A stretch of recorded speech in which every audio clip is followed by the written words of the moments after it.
নিজের পরিবারকে নিয়ে সম্পূর্ণ নিজের প্ল্যানে নিজের মতো করে ট্রেনে চড়ে ঠিক 12 দিন রাতে কি করে সম্পূর্ণ রাজস্থান আপনি সফলভাবে ঘুরে আসবেন জানতে গেলে এই ভিডিও আপনার জন্য। কলকাতা থেকে মোটামুটি একদিনের কিছু বেশি সময় ধরে ট্রেন যাত্রা করে জয়পুর পৌঁছে ওইখান থেকে অনেক ট্রেন আছে যা কয়েক ঘন্টায় আপনাকে চিতরগড় পৌঁছে দেবে। আমরা সময় বাঁচানোর জন্য সকালবেলা কলকাতা থেকে বিমান ধরে জয়পুর পৌঁছে ওইখান থেকে বন্দে ভারত ধরে একই দিনে রাতের দিকে চিতরগড় পৌঁছে গেছিলাম। চিতরগড়ে আমরা ছিলাম আরটিডিসি পান্না। যাই হোক, পরের দিন সকালবেলা ফ্রেশ হয়ে ভারী ব্রেকফাস্ট করে মোটামুটি 6-7 ঘন্টার জন্য বেরিয়ে পড়ুন চিতরগড় ঘুরতে। চিতরগড় ঘুরতে গেলে পরে ডিজেল অটো অবশ্যই লাগবে, কারণ ডিজেল অটোে পাওয়ার বেশি এবং সব স্পট পাহাড়ের ওপরে সুবিধা হবে। চিতরগড় ফোর্টের ভিতরে আছে রানা কুম্ভ প্যালেস, রানী মহল, মীরাবাইয়ের পুরনো মন্দির, শ্যাম মন্দির, মীরাবাইয়ের নতুন মন্দির এবং বাইরে পাবেন গৌমুখকুণ্ড, বিজয়স্তম্ভ, জওহর মেলার মাঠ, সমাধীশ্বর শিব মন্দির, বদ্রিনীর প্যালেস এবং সর্বশেষে সুরজপোল। কিছুটা দূর থেকে দেখা রাতের চিতরগড় দুর্গর ভিউ মিস করবেন না। চিতরগড় নিয়ে বিশদে জানতে গেলে আই বোতামে দেওয়া চিতরগড় এপিসোডের লিঙ্কে ক্লিক করার অনুরোধ রইল। চতুর্থ দিন সকালবেলা ফ্রেশ হয়ে ব্রেকফাস্ট সেরে চেক আউট করে চলুন বেরিয়ে পড়ি উদয়পুরের উদ্দেশ্যে। ট্রেনে অথবা গাড়িতে দুটোতেই যাওয়া যায় উদয়পুর, তবে চেষ্টা করবেন উদয়পুর গাড়িতে যেতে, কারণ মাত্র ঘন্টা 3-এর রাস্তা দুর্দান্ত, স্বপ্নের মতন। তাছাড়া বাই রোড গেলে পরে আপনি সাঁওয়ারিয়া সেটের মন্দিরটাও ঘুরে দেখতে পারেন, রাস্তায় পড়বে, খুবই বিখ্যাত ওখানে। উদয়পুরে আমরা ছিলাম রাজস্থান ট্যুরিজমের কাজরিতে। হোটেলে চেক ইন করে ফ্রেশ হয়ে লাঞ্চ সেরে চলুন বেরিয়ে পড়ি অটোয় করে লেক পিচোলার উদ্দেশ্যে এক দুর্দান্ত সূর্যাস্ত দেখতে। সূর্যাস্ত দেখা হয়ে গেলে পরে অটো ধরে চলে আসুন গঙ্গোর ঘাটে। রাতের লেক পিচোলা দেখা হয়ে গেলে পরে ফিরে চলুন হোটেলে। পঞ্চম দিন সকালবেলা ফ্রেশ হয়ে ব্রেকফাস্ট সেরে চলুন বেরিয়ে পড়ি উদয়পুর দেখতে। কোনো গাড়ি বুক করার দরকার নেই, উদয়পুরে প্রচুর উবের অটো পাওয়া যায়, সস্তা এবং সব জায়গায় অ্যাভেলেবেল। প্রথমেই আমরা দেখব সাহেলিও কি বাড়ি, একটি বিশাল বাগান, প্রচুর সুন্দর জায়গা আছে। তারপর চলে আসুন ফতেহ সাগর লেক। দেখলে পরে হঠাৎ আপনার ডাল লেক শ্রীনগরের কথা মনে পড়ে যাবে। তারপরে শহরে ফেরত এসে দেখুন জগদীশ টেম্পল, অত্যন্ত সুন্দর ভাস্কর্য। জগদীশ টেম্পল থেকে পায়ে হাঁটা দূরত্বে উদয়পুর সিটি প্যালেস। এই জায়গাটি দেখতে প্রচুর সময় লাগবে, চেষ্টা করবেন এমনভাবে যেতে যাতে পরে দিনের আর রাতে দুটো ভিউই দেখতে পান। ঘুরে দেখতে মোটামুটি ঘন্টা 2 তো লাগবেই। দেখা হয়ে গেলে হাতিপোল মার্কেট চলে যেতে পারেন, ওইখানে হোলসেলে জামা কাপড়, ড্রেস মেটেরিয়াল কিনে হোটেলে ফেরত। উদয়পুর নিয়ে বিশদে জানতে চাইলে পরে আই বোতামে ক্লিক করে উদয়পুর এপিসোড দেখে আসতে পারেন। হাতে যদি একদিন অতিরিক্ত সময় থাকে তাহলে পরে গাড়িতে করে পাশেই থাকা মাউন্ট আবু ঘুরে আসতে পারেন দিলওয়ারা টেম্পল দেখে আসার জন্য। ষষ্ঠ দিন সকালবেলা ফ্রেশ হয়ে ব্রেকফাস্ট করে চেক আউট করুন উদয়পুর হোটেল থেকে। ট্রেনে করে আমরা যাব জয়পুর। পৌঁছতে পৌঁছতে সন্ধে রাত হয়ে যাবে। জয়পুরে আমরা ছিলাম আরটিডিসি রাজস্থান ট্যুরিজমের হোটেল গঙ্গৌরে। সপ্তম দিন তাড়াতাড়ি বেরোতে হবে আমাদের সারাদিন জয়পুর লোকাল সাইট সিইংয়ের ট্যুর। চেষ্টা করবেন এই দিনকে ভালো গাড়ি নিতে, কারণ প্রচুর ঘোরাঘুরির ব্যাপার আছে। খুব ভালো হয় যদি 4 হুইল ড্রাইভ নেওয়া যায়, কারণ আমের প্যালেস বা আম্বর প্যালেসের ওপরে উঠতে গেলে পরে 4 হুইল ড্রাইভ অবশ্যই করে দরকার। প্রথমেই আমরা দেখব হাওয়া মহল। হাওয়া মহল শহরের ভিতরেই আছে, পুরনো শহরে পিঙ্ক সিটিতে। শুধু বাইরে থেকে দেখবেন না, টিকিট কেটে ভিতরে ঢুকবেন, একদম ওপরে ছাদ পর্যন্ত যাওয়া যায়, সেইখান থেকে পুরো জয়পুর শহর আপনি দেখতে পাবেন। তারপরে আমরা যাব পান্না মিনাকা কুণ্ড বা স্টেপওয়েল। এই জায়গাটি শহর থেকে একটু বাইরে, খুব সুন্দর জায়গা, অবশ্যই যাবেন। তারপর আমরা যাব আজকের দিনের প্রাইম স্পট আমের প্যালেস বা আম্বর ফোর্টে। এইখানে উপরে উঠতে গেলে পরে 4 হুইল ড্রাইভ অবশ্যইভাবে দরকার।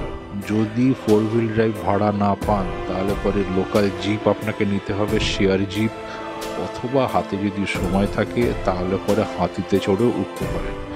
যদিও হাতির সংখ্যা খুবই কম, অনেক ওয়েটিং টাইম লাগবে, অবশ্যই যেতে অনেক সময় লাগবে, এগুলো মাথায় রাখবেন। এরপর চলে যান একটু দূরেই জয়গড় ফোর্টে। জয়গড় ফোর্টে আমরা দেখতে পাবো ভারত বিখ্যাত জৈবনা কামান। এরপর ছোট ছোট দোকানে উটের চামড়া তৈরি সামগ্রী দেখে কিনতে পারেন, জিনিসগুলি ভালো। তারপর সোজা চলে যান গাইতর্কি ছাত্রিয়ায়। এই জায়গাটা অত্যন্ত সুন্দর দেখতে, কিন্তু একটু গা ছমছমে ভাব লাগবে। চেষ্টা করবেন বিকেল হবার আগেই এখানে যেতে। পাহাড় থেকে নেমে এলেন, দেখবেন ঝট করে জলমহল। জলমহলে ঢোকা যায় না, বাইরে থেকেই দেখতে হবে। আর দেখতে পাবেন অ্যালবার্ট হল মিউজিয়াম এবং অন্যান্য জয়পুরের দ্রষ্টব্য স্থান।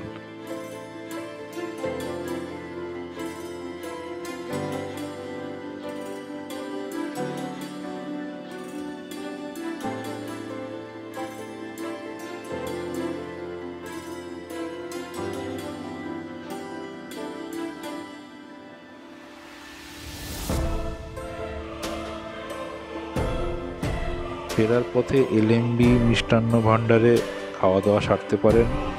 তারপর সন্ধে হয়ে গেলে রাতের জয়পুর শহর দেখতে দেখতে হোটেলে ফিরে আসুন।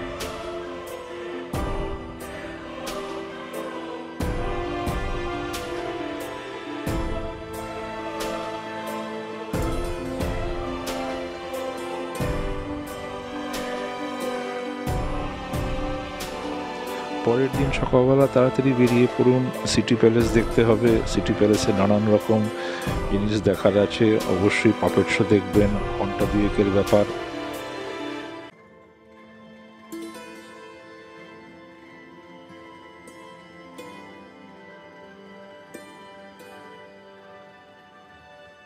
তার পাশেই যন্তর মন্তর, বিখ্যাত যন্তর মন্তর দেখতে আরো আধ ঘন্টা।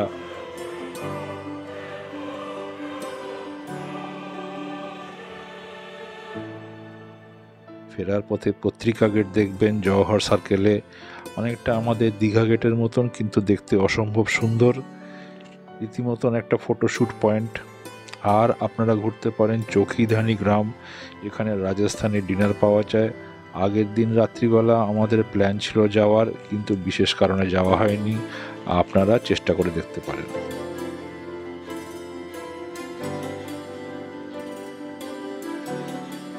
জয়পুর ভ্রমণ সম্বন্ধে বিশদে জানতে ওপরে দেওয়া আই বোতামে ক্লিক করার অনুরোধ রইল। ডিটেলস ভিডিও দেখতে পাবেন।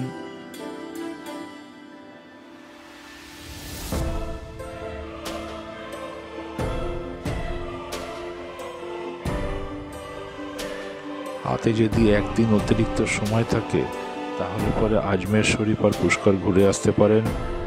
গাড়িতে করে সারাদিনের ট্যুর, আজমেরে আজমের শরীফ আর পুষ্করে ব্রহ্মার একমাত্র মন্দির এবং অবশ্যই পুষ্কর লেক দেখে আসবেন।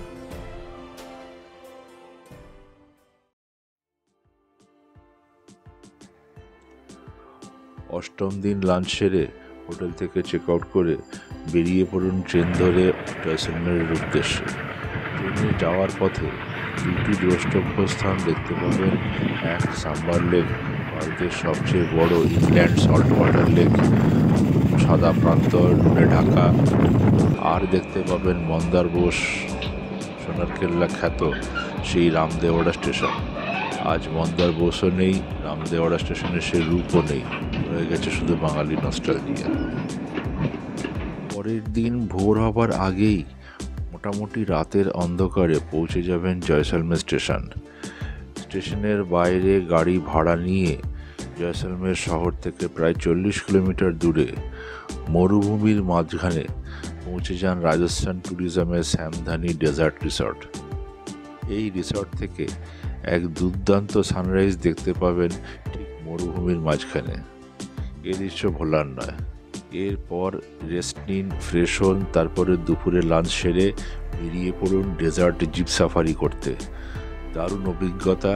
একদম মরুভূমির মাঝখানে নিয়ে গিয়ে আপনাকে ছেড়ে দেবে। সেইখানে গিয়ে স্যান্ডিংস বালির মধ্যে হেঁটে বেড়ান, ছবি তুলুন, ভিডিও করুন, রাজস্থানি মিউজিকের আনন্দ নিন, সঙ্গে হালকা চা বিস্কিটও চলতে পারে।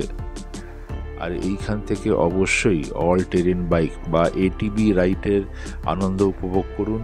দুর্দান্ত সে অভিজ্ঞতা কোনোদিনও ভোলার নয়। সব অ্যাডভেঞ্চার স্পোর্টস সেরে শেষে ফিরে আসুন আবার রিসর্টে ফিরে এসে দেখবেন আপনার জন্য উট অপেক্ষা করছে, মরুভূমিতে নিয়ে যাবে সূর্যাস্ত দেখার জন্য। আমরা যেহেতু 4 জনের ফ্যামিলি ছিলাম, আমাদের জন্যে উটের গাড়ির বন্দোবস্ত করা হয়েছিল। এটা কমপ্লিমেন্টারি আরটিডিসির খরচার সঙ্গে ধরা আছে। সন্ধেবেলা যখন ফিরে আসবেন ক্যামেল রাইড করে, তখন আপনার জন্য এক রাজকীয় অভ্যর্থনা অপেক্ষা করবে। তারপর শুরু হবে কালচারাল প্রোগ্রাম আরটিডিসি ক্যাম্পাসের ভিতরেই, এটাও কমপ্লিমেন্টারি, সাথে হালকা স্ন্যাক্স। আজ 10ম দিন। আজ আমরা জয়সলমের মরুভূমির নানান জায়গার সাইট সিইং করব। সকালে ফ্রেশ হয়ে ভারী ব্রেকফাস্ট করে একেবারে চেক আউট করে সব মালপত্র নিয়ে একটা এসি গাড়ি ভাড়া করে বেরিয়ে পড়ুন সব দেখতে। দিনের শেষে আমরা ঢুকে যাব একেবারে হোটেলে জয়সলমের সোনার কেল্লার কাছাকাছি। প্রথমেই আমরা যাব তনটমাতা টেম্পল, যা কিনা ভারতীয় সৈন্য মেনটেন করে। তনটমাতা টেম্পল দেখার আগে আপনাকে আধার কার্ড দেখিয়ে পারমিট জোগাড় করতে হবে। তারপর চলে যান লঙ্গেওয়ালা বর্ডার, ভারত পাক সীমান্ত দেখার জন্য। ওয়াচ টাওয়ারেও উঠতে পারেন। ওইখানে ভারতীয় সৈন্য পরিচালিত ক্যান্টিনে হালকা কিছু খেলেও খেতে পারেন। তারপর চলে আসুন লঙ্গেওয়ালা ওয়ার মেমোরিয়ালে, সুন্দর মিউজিয়াম, ভারত পাক যুদ্ধের নানান রকম আর্টিফ্যাক্ট এখানে রাখা আছে। দেখা হয়ে গেলে পরে চলে আসুন কুলহায়া গ্রামে। ভূতের গ্রাম বলে বিখ্যাত এই গ্রাম শেষ বিকেলের দিকে আসলে পরে সবচেয়ে ভালো হয়, একটা অদ্ভুত অনুভূতি পাবেন। এরপর আমাদের শেষ গন্তব্য বড়াবাগ সেন্টোটপস। দুর্দান্ত সুন্দর জায়গা, দারুণ ভাস্কর্য, প্রচুর ছবি আর ভিডিও তুলতে পারেন এখানে। শেষ বিকেল বা সানসেটের সময় আসলে সবচেয়ে ভালো হয়। দেখা শেষ হয়ে গেলে পরে গাড়ি নিয়ে সোজা চলে আসুন জয়সলমের শহর বা সোনার কেল্লার হোটেলে। আরটিডিসি শ্যামদানিতে থাকার সবচেয়ে বড় সুবিধা হলো ওটা প্রপার মরুভূমির মাঝখানে। প্রাইভেট প্রচুর রিসর্ট আছে, ওরা মরুভূমির নাম করে মরুভূমিতে রাখে না, যেখানে আপনি ঠিক মরুভূমি পাবেন না এক। আর দ্বিতীয় কথা হলো অ্যাডভেঞ্চার অ্যাক্টিভিটি যেগুলো আছে সেগুলো নিয়ে নানান রকম টাকা পয়সার খেলা চলে, বার্গেন চলে প্রাইভেটে। গভর্নমেন্টের এই রিসর্টে সেসব কোনো অসুবিধে নেই। জয়সলমের শহরে আমরা ছিলাম হোটেল প্রিন্সে, সোনারকেল্লা থেকে মাত্র 10-12 মিনিট হাঁটা পথ দূরত্বে। হোটেলের প্রতি কটা রুম থেকেই প্রায় সোনারকেল্লার ভালো ভিউ পাওয়া যায়, আর ছাদ থেকে তো গ্র্যান্ড ভিউ। সবচেয়ে বড় কথা, এই হোটেলের প্রচুর কর্মচারী বাঙালি এবং সাথে একটা বাঙালি রেস্টুরেন্টও আছে। খাবার অত্যন্ত সুস্বাদু এবং হোটেল খুবই ওয়েল মেনটেন্ড, ব্যবহার খুবই ভালো, হাইলি রেকমেন্ডেড। পরের দিন অর্থাৎ 11তম দিনে সকাল সকাল বেরিয়ে পড়ুন সোনারকেল্লার উদ্দেশ্যে। সোনারকেল্লার কাছে পৌঁছে ওখানে অনেক ছোট ছোট রেস্টুরেন্ট পাবেন। রাজস্থানি লোকাল খাবার যেরকম মির্চি বড়া, অনিয়ন বড়া, এগুলো খেয়ে ব্রেকফাস্ট সেরে ঢুকে পড়ুন সোনারকেল্লার ভিতরে। হেঁটেই উঠুন সোনারকেল্লার মেন গেট দিয়ে। একটা অদ্ভুত অনুভূতি হবে।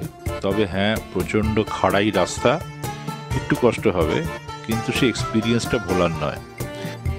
মেইন চৌকে পৌঁছে আপনার প্রথম গন্তব্য হবে জয়সলমের ফোর্টের ভিতরে প্যালেস। দেখতে মোটামুটি ঘন্টা 2 লাগবে, কিন্তু হুইল চেয়ার যাবে না, সেই জন্য যাদের চলাফেরার অসুবিধা আছে যাবেন না। ভিতরে দেখবেন রাজা কা মহল, রানী কা মহল, তাদের নানান রকম গ্যালারি এবং অবশ্যই ছাদ থেকে জয়সলমের শহরে 360 ডিগ্রি ভিউ। প্যালেস ঘোরার শেষে 10 মিনিটের হাঁটা পথে ঘুরে আসুন ক্যানন পয়েন্ট। এখান থেকে শহরের দুর্দান্ত ভিউ পাবেন। সানরাইজ আর সানসেটের জন্য বিখ্যাত। এরপর হোটেলে ফিরে ফ্রেশ হয়ে লাঞ্চ সেরে বেরিয়ে পড়ুন পাটওয়াকি হাভেলি দেখতে। মোটামুটি 1 ঘন্টা লাগবে। সুন্দর জায়গা, প্রচুর ছবি ভিডিও তুলতে পারেন। তারপর অটো ধরে আবার গাদিসার লেক। গাদিসার লেকে যাওয়ার বেশ সময় এই বিকেলবেলা দুর্দান্ত সানসেট দেখতে পাবেন। সেখানে চাইলে বোটিংও করতে পারেন। গাদিসার লেক থেকে অটো ধরে আবার চলে আসুন সোনার কেল্লার গেটের মুখে। সেখান থেকে 100 টাকার শেয়ার অটো রিজার্ভে আপনাকে পৌঁছে দেবে মেন চক। চলে যান ক্যানন পয়েন্টে রাতের জয়সলমের শহর দেখতে। অবশ্যই জয়সলমেরের অলিগলিও একটু ঘুরে নেবেন, তারপর হোটেলে ফেরত। পরের দিন সকালবেলা আবার বেরিয়ে পড়ুন সোনার কেল্লার উদ্দেশ্যে। রাস্তায় সেই রাজস্থানি টিফিন। আজ আমরা দেখব মুকুলের বাড়ি, সোনার কেল্লার মুকুল। আজ প্রায় ধ্বংসস্তূপে পরিণত, কিন্তু ওই যে বাঙালি নস্টালজিয়া, তাই দেখতে ভালো লাগবে। মুকুলের বাড়ির একটু দূরেই আছে লক্ষ্মী মন্দির, অবশ্যই দেখবেন, সুন্দর কারুকার্য। এরপর রাস্তায় একটু ঘুরে বেড়ান এদিক ওদিক, নানান রকম সুভিনির দেখতে পাবেন। পছন্দ হলে কেনাকাটা করবেন। অবশ্যই ইয়েলো লাইমস্টোনের দোকানও পাবেন। সেই সোনার পাত্রবাটি লালমোহন বাবুর স্মৃতি হিসেবে নিয়ে আসতে পারেন, গিফট হিসেবে কয়েকজনের জন্যে।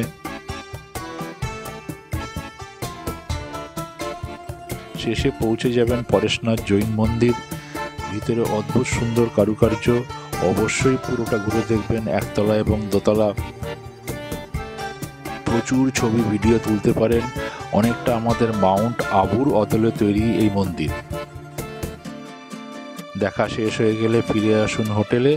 এরপর আমরা জয়সলমের থেকে বেরিয়ে যাব যোধপুরের উদ্দেশ্যে।